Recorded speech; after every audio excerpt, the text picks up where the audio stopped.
I decided to talk to you a little bit about change and change management in one longer video because I feel it's one of the most important points of the exam, and it's important to understand the rationale behind why we're doing change. Now, change can be defined as any disorganizing pressure arising inside or outside the organization.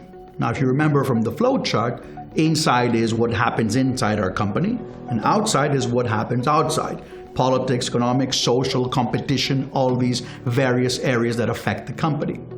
So it's always disorganizing, and the reason it's paramount, it's very important for the exam and life, is because everything changes. We're living in a constantly changing and evolving society. And because we need to be adaptable, we need to be flexible, we need to be agile, we need to be able to accept the changes that are happening, we need to understand how companies can cope with changes. Now, in a company setting, the triggers of change, which is the next point I want to talk to you about, could be anything. Could be, as I said, from inside or outside the organization. Could be a new leader, a new manager, a new regulation, could be a new software, could be almost anything. And because the changes are happening in a faster pace than what they were, let's say, 10, 15, 20 years ago, it's important for professionals at any level to be able to cope with them. Now, many people, or most people, based on research, don't like change. And that's the third area. That's called resistance to change. People resist it. They don't like it. People like the way things are done. And when you tell them to change something, like, work with a new software, they don't like it usually. When you have a new leader, they don't like it usually. I'm not saying that no one likes it, but in most cases, people feel disrupted. People fear change. People need some time. Sometimes they need training to deal with change. So that's called resistance to change. What are the solutions to resistance to change? Basically, make people participate. Help them. Explain the change to them. Make them feel that that there'll be no problem if this change happens. So weaken the restraining forces. So it's common sense. So to do a little ongoing summary, we know what change is. It's a disorganizing pressure. We know that it could come from anywhere, any trigger of change, and we know that people don't really like it.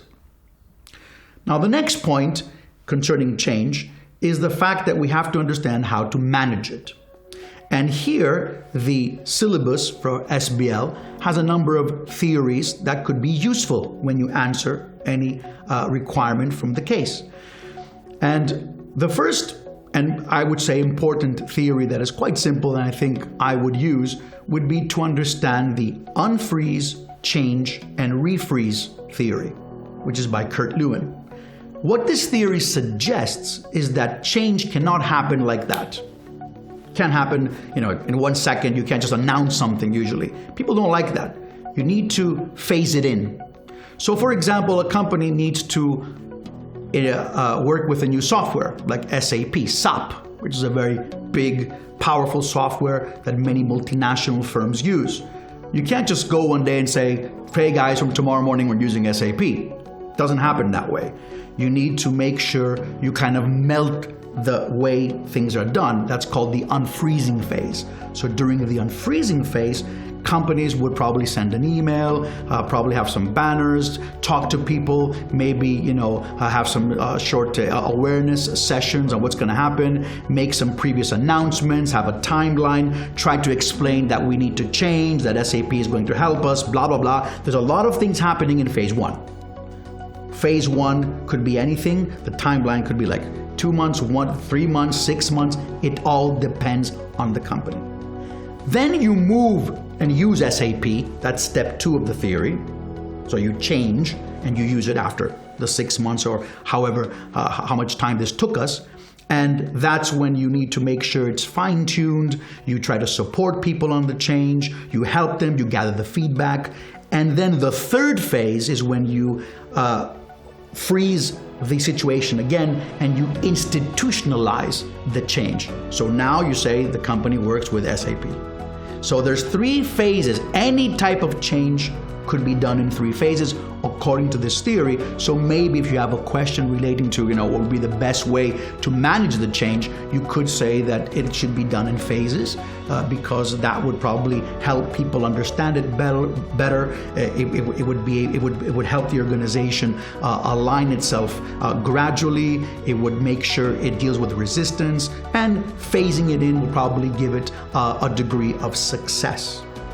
Finally, other types of or other theories that could be used is the contextual features of change, in which you check the areas that you need to have a look at before you do any change, the scope of change, how much time you have for the change, the readiness, the preservation, what's going to happen after the change happens, how can you preserve it. So that's one theory that could help you in that area.